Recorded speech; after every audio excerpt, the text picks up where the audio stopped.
Hello, everybody, and welcome back to another episode of the Bikini and the Brain podcast. My name is Ashley Coltwasser, and beside me here is Adam Bonilla, head coach of Team Elite Physique.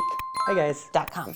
I love your outfit today. Can I say that? Yeah, I wore this on purpose because the topic today would be let's have a fitter winter. So okay. I'm dressed like a snow woman. You do. You look. You know what you look like? You look like you're like a special forces snow military person who's like, yeah, like if you're like in one of those video games, you'd be in that outfit. You know? Exactly. Blending in with the surroundings. Yeah. Exactly. So I really like that your topic too, fitter winter.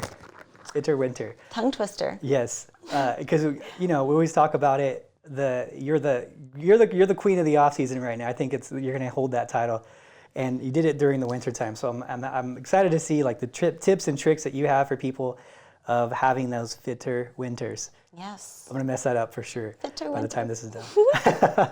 Yeah, but I'll be honest, even me, I'm not quite as motivated in the wintertime as the summertime, and I think there's a few reasons why. And, I think being in Vegas, though, that is an advantage in the wintertime because it's not as wintry as other areas. Yeah. Like let's say my home state of Ohio, they're definitely experiencing a true winter right now. They're like a foot of snow or something like that. So it's definitely much more intense over there. But even here in Vegas, it does get cold. And I don't think people realize that if you haven't lived here or haven't visited here, is that even though it's Vegas, you think it's desert, it does get kind of cold. So I think I've been seeing some 37s in the morning recently.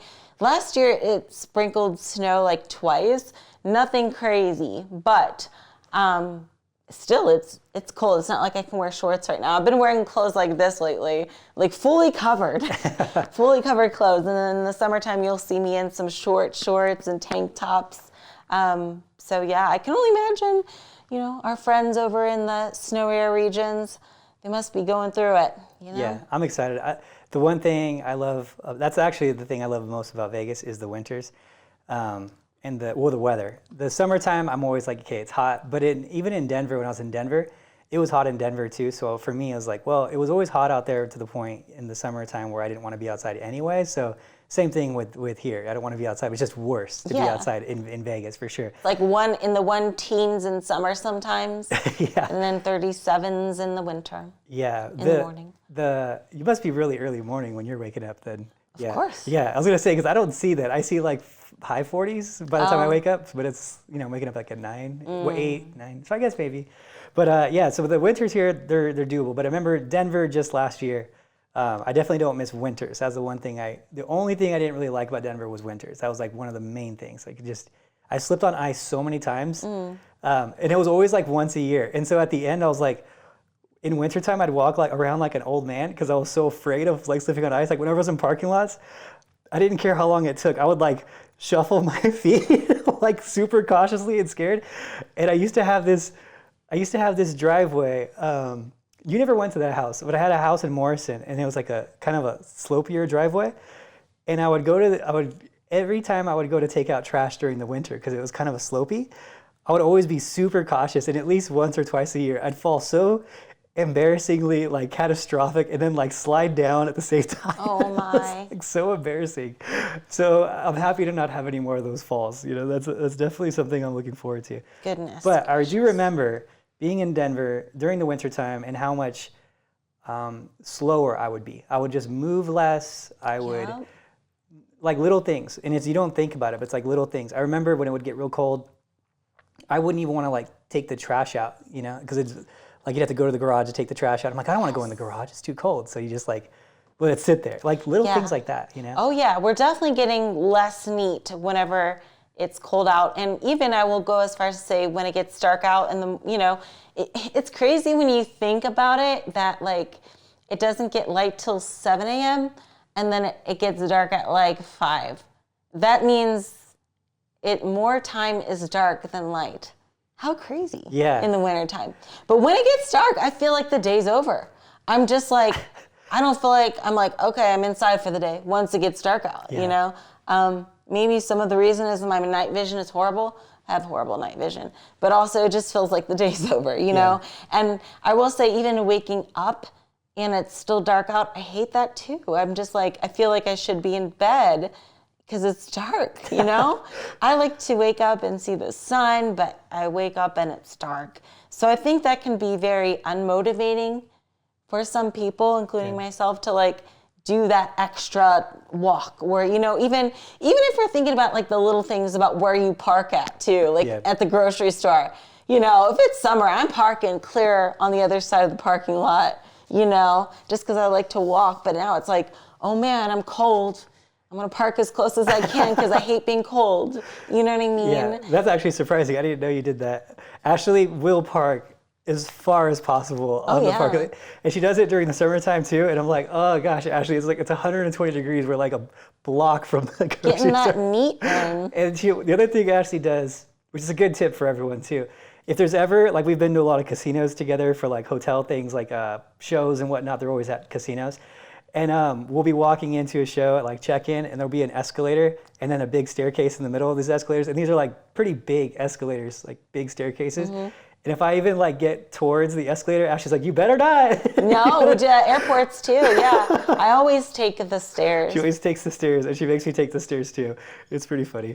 Extra neat. So when she said neat, just to recap for people who might not have know what that is, we talked about it many times before, but NEAT is non-exercise activity-induced thermogenesis, which basically means calories burned from just moving around that's not based on you exercising. So, you know, walking down the stairs like we just talked about, or walking from the back end of the parking lot to the front end, me taking out the trash to whatever, me being out of my bed and vacuuming, things like that. So these are all the things that go down significantly in the wintertime because it's cold and everyone wants to just sit in their bed and sit in their covers. Yeah, cozy. And that's a big part of your calories burning. And actually, when we talk about NEAT, which is actually kind of a cool thing that I've looked into, and there's research on it as well.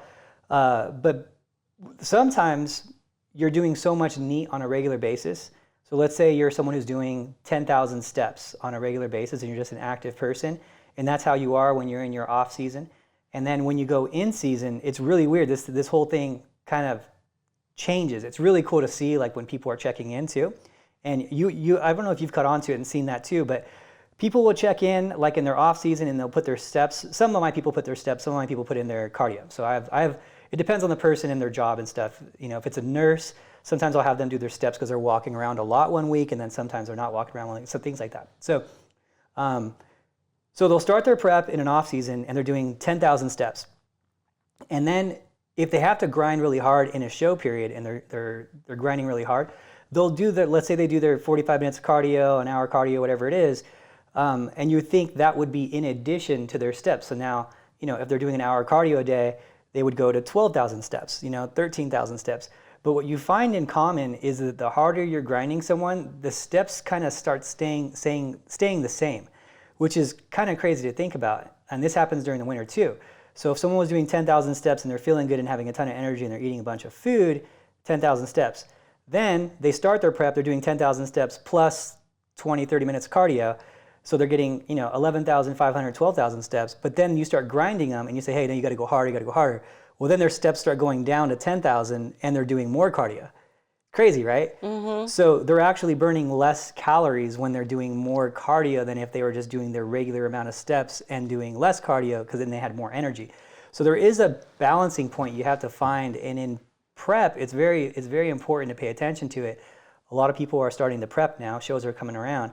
You got to pay attention to those steps because you might be doing a ton of extra cardio and not eating as much, and you might having to be eating less because you're not doing as many steps as you were doing when you started cardio, had more energy, and it was warmer outside. Mm-hmm, yeah, that's why you might hear people say that it's so much easier to prep in the summertime rather than winter. And I mean, for myself, for example, I'm definitely getting less steps these days too. I mean, I used to walk to the gym or Orange Theory in the summertime, but I definitely am not doing it at 37 degrees and it's dark out right now. So, gotta just do a little bit of extra. So knowing that I don't have the same amount of NEAT as I do in the summertime, maybe it's a good idea to even, let's say after your workout, just spend 20, 30 minutes just even walking on the treadmill to make up for it if you're aware that you're not moving around as much during the winter time, Yeah, and that's a good thing to look at. And the cool thing is, even if you haven't been tracking your steps on purpose, if you have an iPhone, I don't know if Androids do this too now. I'm sure they probably do. But if you have an iPhone, it tracks it for you, how many steps you're taking per day. So if you haven't been tracking it, you can go on your iPhone under the health app and it'll show you like your average steps per day. And you can look back at previous times of what your steps were and look at it maybe, hey, maybe I am taking less steps because all of a sudden we had a snowstorm. And in that scenario, it's not a bad thing to do extra cardio and do extra steps, like walking on a treadmill to make up for what your normal step count would be. So so I like people tracking that, just especially during the wintertime, so they can see, am I moving just as much as I was moving? And what I'd hate to do is to have someone eat a lot less food and not be aware that it's all because they're not moving as much, because that non-exercise activity calories that you burn is a really, really big part of your success, and people just don't really kind of even think about that part. They just think cardio at 30 minutes, cardio at 40 minutes, whatever. But that's not that big of a deal in terms of your total step count. If you look at some of these people, like in the UK, it's just the culture there. They walk around a lot. It's like train and walk, train and walk. Wintertime, summertime, like if you see like when Phoebe would check in on a weekend, her steps would get up to like 18,000. It was like on a normal basis, a lot of times over 20, which is an active person is like 10,000 steps. That's a really active person at 10,000 steps, like averaging. It should be like double. And that's just so where you're at, those things change too.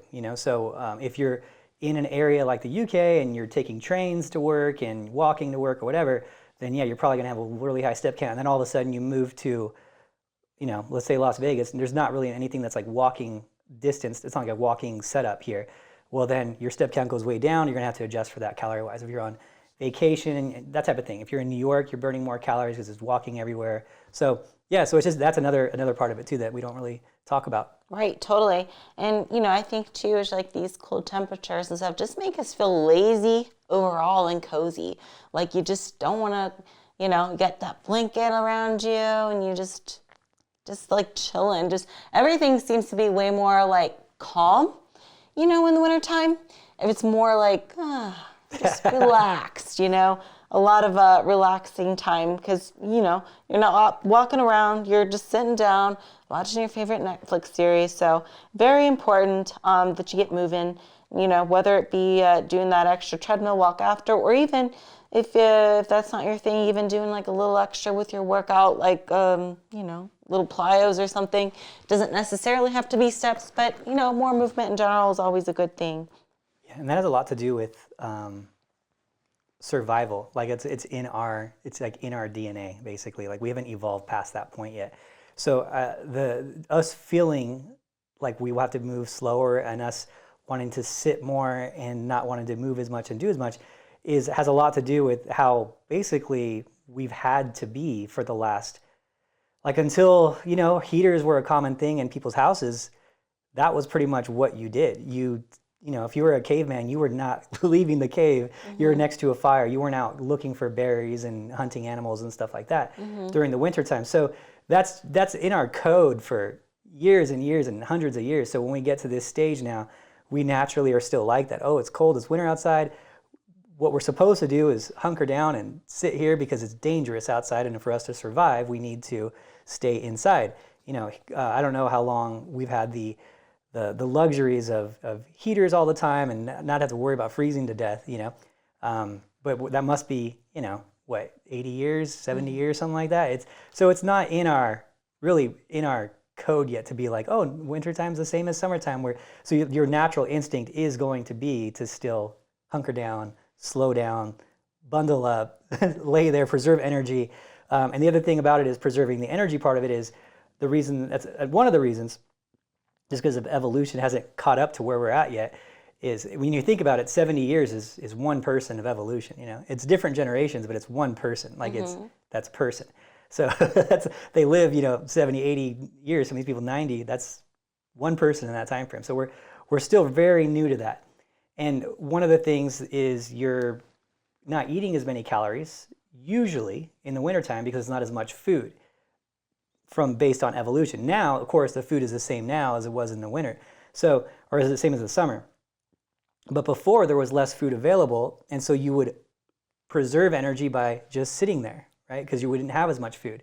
And the other thing is we're burning a lot of calories trying to keep itself warm. So you're not going to waste extra energy by walking around and burning a ton of calories. So one, you didn't have as much food available. Two, you're cold, so your body's working harder to preserve energy. So your body's telling you, hey, let's just sit here because we need to make sure we survive through this. And there's not any energy available for us. We're using up our energy stores rapidly. We're cold, we need to keep you warm. And so let's just sit here. And so like you're fighting all that and it's just a natural instinct. And it's just kind of like, it's one of those natural instincts. It's like being hungry. You know, you're hungry when you haven't eaten because your body's telling you to eat. Well, it's wintertime. Your body's telling you to relax a little bit. We're trying to preserve because it's in your DNA. It's in your code. So it's just cool to think about those things and how they actually affect like prep. And they actually do affect prep. And as you said, people think it's easier to prep during summer. Yeah. But there really shouldn't be any reason why it's easier to prep during summer with our technology we have now. It really should be the same. But it's not because it's mentally harder, right? Oh, definitely. Yeah, because you're fighting that instinct. Absolutely. Do you crave different foods in the summer versus winter? Because I know I do. Do you? That's a good. You know what? I'm so boring that I stick to such the same food groups that I've just always stuck to the same food group. But if you knew you have the same kind of thing. You eat the same things all the time too. I crave different things though in the wintertime. Okay. And I feel like a lot of people do. For example, I mean, in the summertime, like cucumbers and stevia are my thing. They're super like refreshing. I like sugar-free Jell-O more in the summer. But in the winter, I tend to crave like warm stuff. Oh, I can see that. And maybe more heartier stuff, maybe a little more fattier versus like the winter where it's like light and refreshing. And I think I hear this from a lot of people too. They will crave like the heartier stuff, the fattier stuff rather than, something that's light and refreshing. So I think that makes a lot of sense to me. You know, now that you say that, I do. Because I go to pho during the wintertime, but not really during summertime. And then I'll do hot coffees in wintertime. Yes, me too. Iced in the summer, and I've been drinking hot coffees and teas in the winter. So yeah, I guess I do. Yeah. Yeah. I mean, so I think that's another thing that kind of plays into it as well, is that we crave probably more fattier things and more heartier, filling meals than in the summertime, where it's like, just light and crisp, I think sometimes another reason why we kind of crave the foods in the wintertime too is since we are indoors more, we're doing some boredom eating a little bit, right? Since you're inside and you're around food, well, I assume there's food in your house. I think a lot of times we're spending more time indoors, which we have easy access to all these snacks and foods that are within our house. So I think a lot of people struggle with that too, is like boredom eating. You're not out walking around or going for hikes or whatever. You're inside watching TV and the kitchen's right next door and there's snacks there. So I think that's another thing that kind of throws people off in the wintertime too. Yeah, that is what's your solutions on that? So my solution on it is like vegetables and water and drinking maybe things that make you feel fuller, like Diet Cokes. They say that carbonated drinks make you feel fuller. So I'll have people do extra lettuce and broccoli and things like that. Now those calories still count.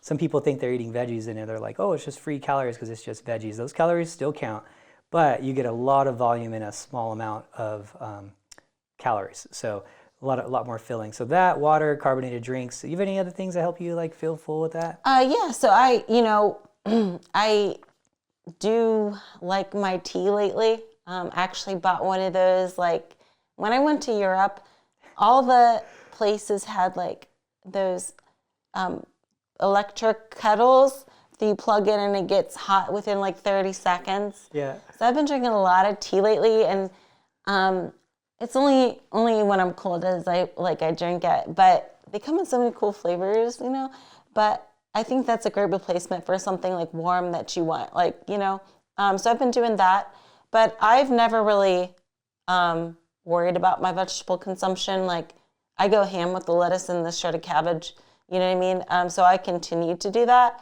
But sugar-free gum, stuff like that. But if we're talking about like snacks and stuff, knowing that I'm home more often, I just try to keep that out of sight, out of mind. You know what I mean?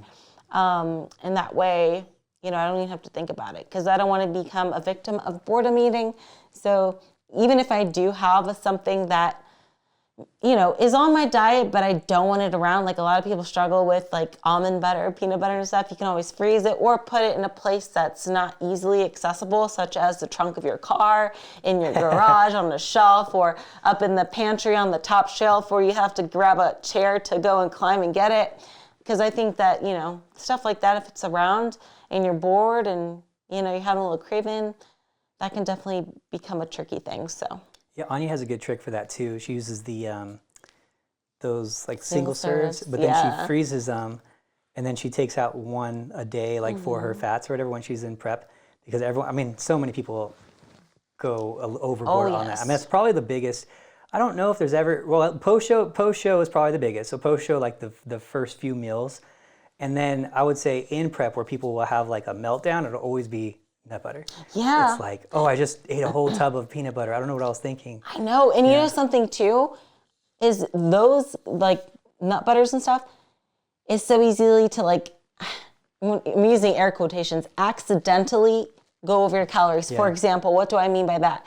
Like, oh, okay, I'm spooning out a tablespoon of peanut butter, but then you lick the spoon, you know, it's not a precise, like, oh, it's close enough. And then you lick the rim of the, like, you know, so like, it's just, you know, it's a slippery slope. You can accidentally go overboard. Whereas like, you know, if you look at a nut butter jar and there's 16 servings in there, and then you're like, wait a minute, I bought this like 9 days ago. How did I go through all 16 servings? Like, it doesn't make sense. Yeah. It's just like that, you know? I had a client who, this is kind of gross. It's funny because it was years ago. And she's a really funny girl. She's a really funny girl. She's an attorney. She's like super strong. And she's like, you know what I did? She's like, she has kids. She's like, I wanted to see how much I was snacking. And what I did was every time I just ate my snacks as normal, like my snacks that my kids would have, I'd always have one or two or whatever and this and that, or my snacks around the house. She's like, so I would just do it and I wouldn't restrict myself like I normally would. And then I spit it out in a bag. And I'm like, why did you do that? She's like, I wanted to see how much it was throughout the day. I'm like, why didn't you just add it up? Yeah. You know, she spit it out because she wanted the visual effect of like how much she was cheating on her diet. Ew. And she said at the end of it, she showed me like in a size, like at the bag was like, I don't know, I guess I'm showing 2 inches here for the people listening only, of a plastic baggie, like full of food. And she's like, it was all like the junk stuff, like all this stupid stuff. And I did the math on it, and it was probably around 400 calories a day, and I just didn't even know I was doing it. Wow. Just from, I know. And so I was like, man, that's pretty good. She's like, so I stopped doing it, and then she started like leaning out faster than actually I wanted her to lean out, because I was actually doing, it's funny because I was using her weekly check-in data was off, but it was still the same things like all the time. Like it was still the same like averaging off because she was consistently doing that. And so her calories had to go way up. So she got a whole nother meal in there without eating that junk. So she's like, I much more prefer the extra food. She got like a half a potato and a chicken breast was her extra meal instead of the other junk. So it was kind of cool because I thought she was on way lower calories than she needed to be, but she wasn't actually. Wow. It's kind of cool, right? You know, it's funny, like the kettle thing, because you're in Europe. When Phoebe first started coming over to the house a couple years ago, she was like, she was just like it was so matter of fact that like everyone had one in their house. She was like, "Where's your kettle?" And I was like, kettle? I didn't know what it was. I didn't know what a kettle was. Yeah. Yes, a kettle for your tea. And I was like, I don't have a kettle for tea. You don't have a kettle? She like instantly went got a kettle. She's like, this one's for you. Every time I'm here, like make sure it's here. Like, nonstop. Those Europeans, man. Yeah, nonstop. I'm telling you, they get almost like appalled by the fact that most of us just put like the tea bag in the microwave with some water, and they're just disgusted by it. You know, I think like there are like, I think maybe 25% of homes have like kettles, but usually they're the kind you put over a fire, which doesn't make sense when you think about it. It takes way longer. You know, the old-fashioned kind, you put it over your stove and then you wait for it to like make that whistle noise. Yeah. But man, these electric kettles are like life-changing. I like mine. I actually bought one in Europe and I brought it home, but I love it. Yeah, they're very fast. It's surprising how fast these things are. Yeah, it keeps it warm. I have one, obviously, now. I got to start using that because that is actually nice to have some tea. She did get me into tea a little bit. I just go through phases of it. You know what I also have, which is a good tip? This is totally irrelevant to the podcast, but it's like this egg cooker. It's like a hard-boiled egg cooker, and it cooks them like super fast. You don't need to do anything. I'm gonna find it and put it in the. I gotta find it. I'll put it on YouTube or something, or Instagram or something. You're not so much an hard-boiled egg person. I don't like eggs unless they're mussel egg flavored. Yeah. Like sweet eggs. I'm picky. I don't like savory eggs, so no, I will never. Even smelling it, I'm gonna gag. What's your favorite mussel egg flavor? Strawberry. Okay, I've been on a birthday cake fix lately. I was on chocolate fix for one. I'm on birthday cake. Okay. And sometimes when they have key lime, that's really good too. Ooh, key lime. Did you do the pumpkin one? I did. Did you like it? Yeah. I feel like I didn't do the pumpkin one. It's gone now. And I'm sad that I missed it. Anyway, back to the podcast. I was curious about that though. Strawberry. I got to try strawberry. It's a big commitment, strawberry. The thing is, you probably like the birthday cake one because it's very versatile. You can do a lot with it. Yeah. You can turn it into a shake. You can add it into your coffee if you wanted to. But yeah, strawberry is like, for pancakes straight out of the, or straight out of the jug or something like that. But I like strawberry. Okay. Was it intended to be like a advertisement spot there, but link in description? Yes, you'll probably forget it. You always do, but no, the link is always in there for that. No, the link's not always in there. Somebody was asking for Sam's recipe that you referred to the other time, and you never put in the description. Well, we did just get a content guy. We got a content creator now. Here. So now, if it's not in there, it's his fault. Arthur, Yes. It's your fault. You guys will start seeing a lot more from Arthur. He's going to be in the prep center now. 4 days a week, so a lot more. We're bumping our game up in January. Oh, wait till you see the new setup. I don't want to ruin too many surprises, but wait till you see it's coming soon. Yes. We went from filming on a potato to now it's like a legit, this is nothing compared to what it's about to be. Yeah, the new studio is legit. Ooh. It's really legit. It's so excited. Yes. And the furniture was expensive and whatnot, and Ashley was like, "Oh, you could have gotten something for so much cheaper." But I was like, "Yeah, no. Big Lots, man." Well, proof of concept. It works now. We know it works, so we went all out on the studio. So it's cool. I'm actually really excited about the new studio. So it'll be probably the next podcast. It should be. Everything's done. We won't have the mics or anything probably by then, but the new setup, it'll be there. So that's exciting. Anyway, back to winter. So one of the things that you were talking about too was wearing more clothes in the winter. Yes. So with wearing more clothes, when I'm dressed like this, I don't see my physique as much. Honestly, I only see it when I take a shower, And I feel like for myself and a lot of other people, it's kind of like motivating to see changes in your physique or to be aware when things are changing, right? Like, oh, wow, I'm getting a little softer in my thighs, or, oh, wow, I lost some of my abs. And then it like tells you like, okay, time to get like serious, time to get back on track, time to, tighten up the diet. But now since I'm wearing this stuff full length, it's like, I don't even know what's going on under there. Yeah. I don't know what's going on. And I don't even want to do my check-ins. Like, it's like such a task to send you my check-ins because I don't want to get cold. Like, I don't want to get cold. I hate it. I'm like, I just want to check in this, dang it.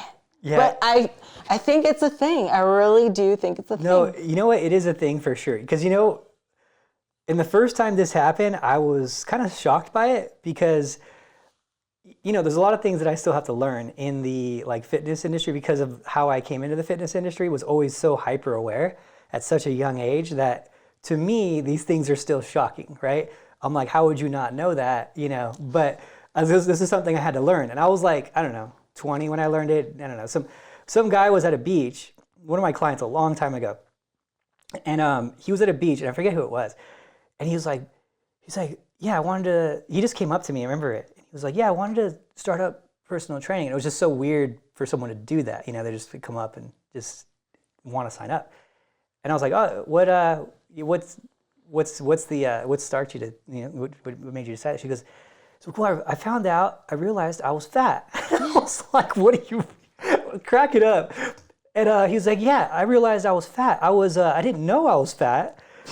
He's like, then I was at a family vacation and then I saw all these pictures of me at the beach. He's like, and I was like, is that me? And I was like, I was like, holy shit, I'm fat. I was like, and then I was like, we're cracking up. And he brought the picture. He's like, yeah, so this picture is the reason I'm signing up with you. And I was like, well, yeah, you're a little soft. We'll get you, okay, we'll get it taken care of. Don't worry. He's like, but it's so wild. He's like, I never knew that. Like, I just was, you just do that. You get in the shower, you change, you don't pay attention. But so to me, always knowing, where I'm at, like always being hyper aware of it, like that would never happen, but I get it now because he was just like going through his day, just put on his pants, put on a shirt, didn't think about it, put on his pants, shirt, didn't think about it. And, but that was just a funny story. So to me, I was like, man, people, they just got to go about their day, and with more clothes in the wintertime and whatnot, it makes sense. I really, even sometimes even taking off the long sleeve, I'm like, oh, I have to be really like halfway in my workout, already warmed up. And I'm like, okay, I'll take my jacket off and I'm wearing a tank top. But yeah, and then when I think about the summer where I'm wearing like little booty shorts and everything, I'm like much more aware of my physique. And I'd be like, oh, look, a little muscles popping through today. Or, oh, wow, I'm getting a little soft here and stuff, And even, sometimes when I get a little soft, sometimes my thighs touch a little bit, but I don't notice it because I'm wearing baggy stuff anyway, like cozy sweatpants, so I don't really notice. So I think it's a thing, So I think you don't notice it as much because you don't really change your wardrobe that much. The only exception is your top. You'll wear more long sleeves, but even in the summer, you're just wearing like a regular t-shirt. No, you don't wear tanks and you don't wear shorts. So I think it's different because you're not really getting to minimal clothing anyway. Yeah, I used to wear tanks all the time too. I don't think you've ever seen me in a tank. I have a picture of you in a tank. Do you really? Oh yes, that was a long time ago. Dude. I remember. I know what picture we're talking about. Yeah, I was flexing. You're flexing. We're at Vital Strength and Fitness in Denver. I remember that. That was like one of our long workouts a long time ago. That was funny. You've got to have the worst farmer's tan ever. Oh, that's the problem. Is I have that. Here's the problem with me in tank tops.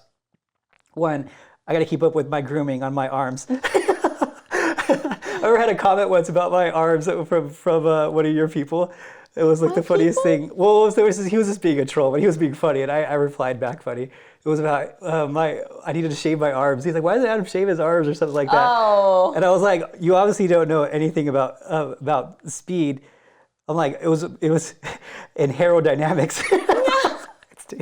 Help my aerodynamics. I'll drive that car, especially out here, like just one day in the summertime.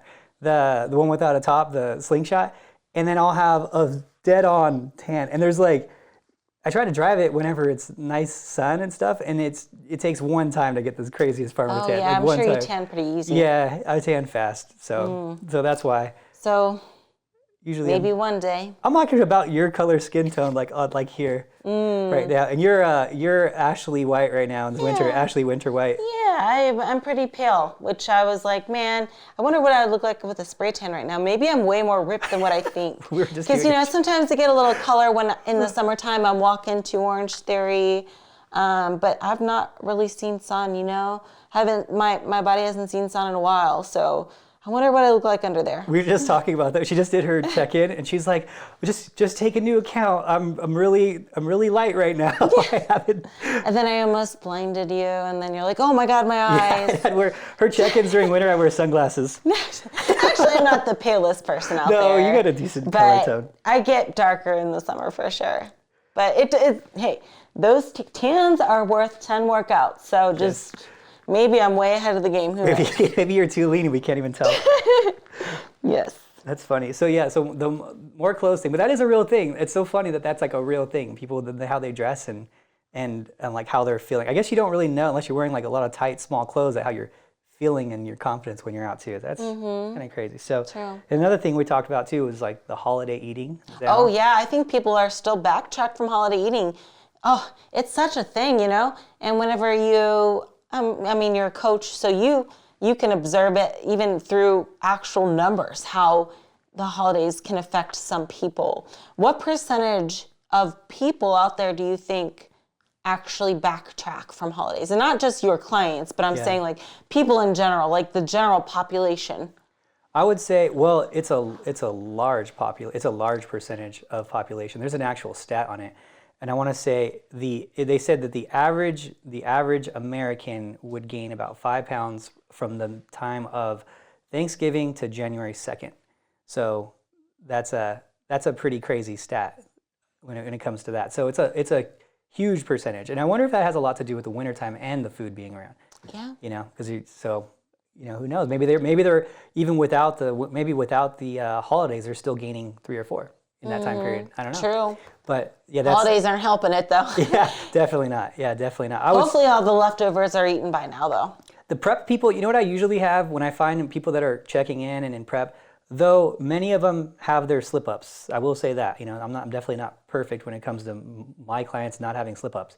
But what I will say is that usually when I have a client that has a slip-up, when they're doing their Christmas stuff, is they usually just have a weight neutral week. They don't have like a weight gain week. They just stay weight neutral. There's no progress made, but there's no regression either. So it's usually just neutral. That's more often than not. It's pretty rare, and if they do gain any, it's like a pound, and then we just get it the next week or something. Right, so. And I'm sure too the fact that they're checking in, they're more like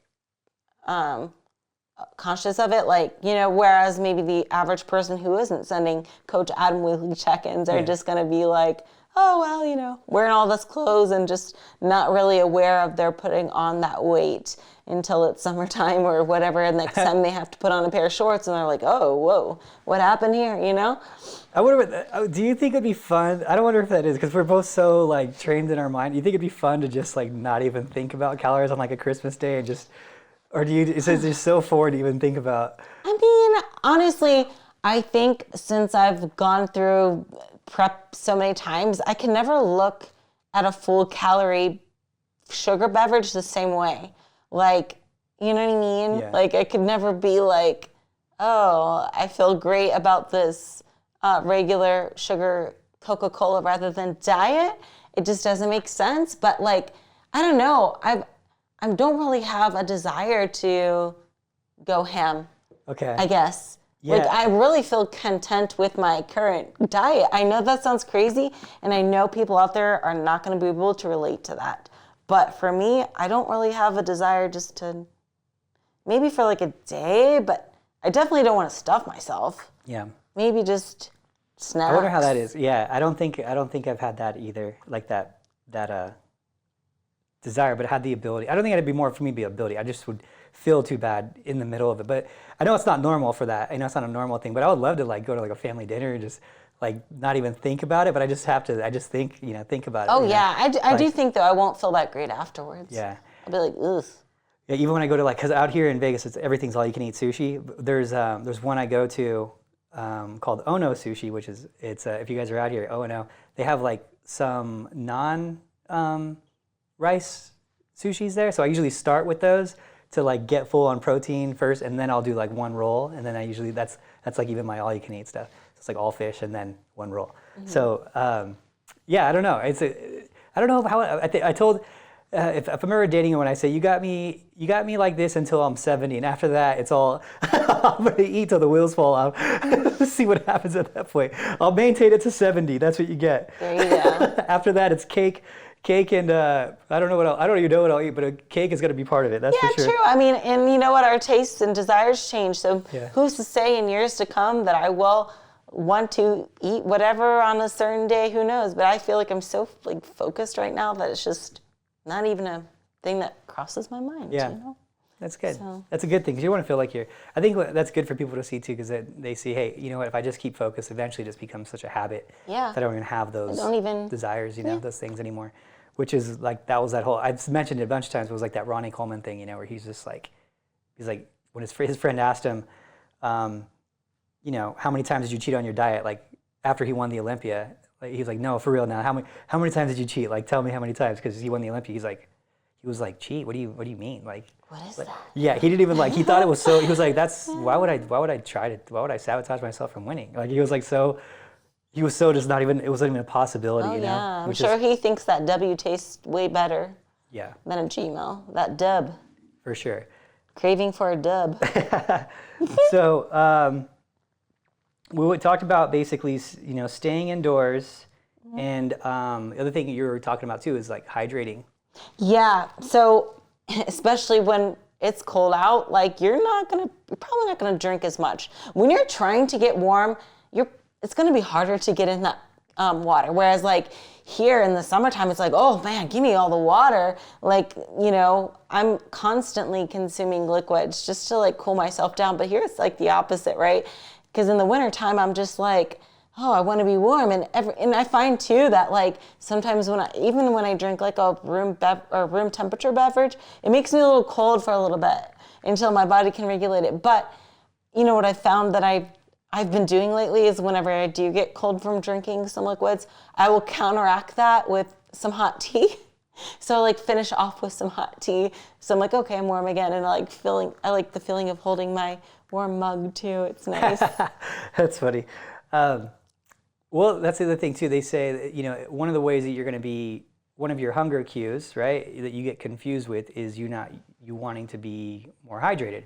So if you're always drinking water and you're taking up volume with drinking water, then you're going to be less hungry. So that's another big thing too. True. Like if you're a little bit dehydrated, sometimes your body thinks it's hunger and it's not. It's just you're a little dehydrated, And that's all relative, right? I mean, for example, if you're used to drinking a gallon a day and then all of a sudden you drink like 4 bottles of water, you're going to feel really thirsty. Whereas somebody that maybe drinks 4 bottles regularly every day, dehydrated AF because that's all they're used to, doesn't really feel that. Does that make sense? Kind of like when you up your sodium and your body reacts, and then versus a person that's been having this larger amount of sodium consistently, right? Yeah, for sure. And it's just, you just think volume-wise too. Now you're missing that volume not going through your system now. Definitely. The body still was used to that volume. That's one of the things I run into with people that I prep is that when I like to prep people or just coach people, I say, hey, we're going to go into this with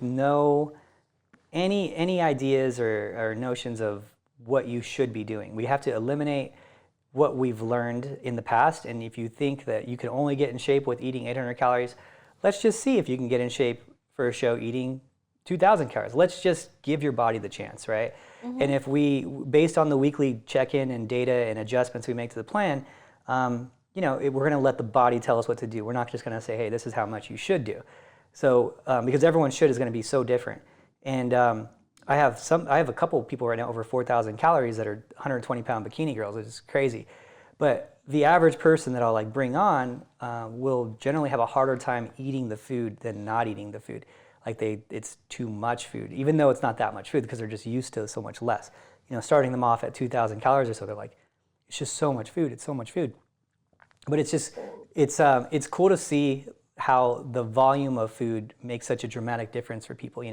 If you're eating 2,000 calories from clean eating foods, they're stuffed. If you're eating 2,000 calories from high density foods that aren't the most ideal, hungry, right? So it's cool to see the options there. Okay, stay hydrated, eat fibrous vegetables, drink a carbonated beverage, those things. One of the other things is, you being warmer is actually a thing too, turning up the temperature a little bit. So these are all little things that can help you. One of the ways that some of these, it's funny, is like it's another trick that coaches will use too.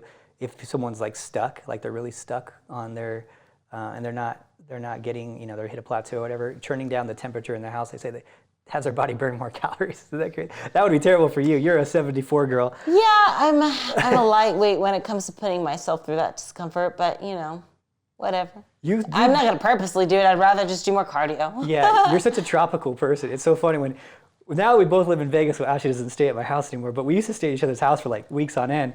And the house would always be 74 when Ashley got out. I was like, 74? Ashley's a 74 girl. Oh gosh, and you think I'm bad? Hugo is super tropical. Oh, really? He's from Brazil. So he literally tropical, man. You think I get cold easy? You guys are really meant for each other. You guys are a good couple, like how you guys live your lifestyles and everything too. Like the longer I see it, I'm like, you guys are actually really good for each other. Tolerable, yeah. So another thing that I think can hinder people in the wintertime is not having an event or a goal coming up. And as a competitor, you know that there is this pretty large gap between the end of the Olympia for most people till the next show in the new year, right? So, I mean, I continue to compete till the end of November. So, I think most people stopped already by then. But even if you competed till the end, which I think the first week of December was one of the last shows, still the next show isn't for a few months, right? And it could be even longer depending on, where you're at. Because I would assume, NPC competitors aren't going to travel across the country just to compete. So their available shows are going to be more sparse. And especially with that big gap in between, if you're very, date motivated like I am, it's going to be not as motivating to be well, the next show's not till next year and I got time. But not only that, it's just other events where it would require you to be in shape for. For example, a pool party or, something along those lines where you want to look your best physically for. A lot of times those aren't as common in the winter time as the summer where everyone's out and about and in skimpy clothing. So I think that could be another reason why we're not as motivated in the winter. True. Yeah, everyone always does best with a time-based goal. I always say that there's 2 times where I'll know that someone's going to be the most motivated they can be, and they don't really need they don't really need any extra motivation because they already have it. And that's when they're getting married. That's always the biggest one. Wedding preps are always so smooth because people just don't mess up. I mean, I can count on one hand how many girls have messed up getting ready for their wedding. That's it's just focus, laser focus. I've actually had some pretty crazy wedding transformations. I had one girl who bought a dress that was way too small for her when she started. I was like, it's really expensive. That's a big commitment on buying the dress that's way too small for you, that far out. But she fit into it. She was determined, so that was cool. And then your first show, those are the 2 times where people are so motivated. They're those 2 things. If you can pick something, a time-based goal is always just the best way to adhere to a goal because you have a countdown. And it's kind of there's no reason not to be so strict for some people when you don't have that time-based deadline. So even if it's something different, I have a client who does it for her vacations and stuff, but it gives her something. It's she's oh, we're going to Hawaii and whatever, but she's always on vacation. I want to say 2 to 3 months. They're always doing family trips and stuff. Mm-hmm. And so she's always having something to prep for. It's like a mini prep. So it's kind of cool to see, you just need that time-based deadline. Mm-hmm. Totally. I agree. So I think there is one advantage I can think of the wintertime and it being dark more than light, and that is sleep. A lot of times people can get better, lengthier sleep in the winter. So I highly suggest if you can take advantage of that at the very least. That would be one advantage of the winter is you can probably sleep more if you're able to. Yeah. And then, I wonder if that's just because you Dark said it's more. Darker longer, right? Mm-hmm. Yeah, that makes sense. You know what? There's have you seen those new alarm clocks that wake you up with fake sunlight? No, but I don't need it. You're up before the sunlight comes out. Well, it's supposed to be not annoying where I guess when you go to sleep and you wake up to a noise, it's your body's it takes a while to wake up. It's more shocking to the body type of thing versus the sunlight. And there's, you guys can correct me if I'm wrong on this from what I was told. The sunlight, it's a natural way of waking you up. So it slowly gets lighter, this light. Yeah. It's an alarm clock. And then it has when it gets to the brightest sun, if you're still not awake, there's little bird sounds that start coming on. So yeah. I like that idea. That's adorable. Right? Oh my It's goodness. a natural sleep wake up thing. So one of my clients sent it to me. She's like, this is how I wake up with it. And I was like, oh, I'm going to get that. But then It's pretty big though. It's not the most attractive light. It's like it's pretty big. I didn't like it all that much. So I was like, well, I didn't want to put it on my nightstand, so I didn't get one. But it was actually really cool. She sent me a video of it, and I was like, that's actually really cool. So if, for you guys out there want to wake up, I guess you feel more refreshed and more like naturally awake versus like just shockingly waking up. My gosh, yeah. Sometimes that alarm clock sound is startling.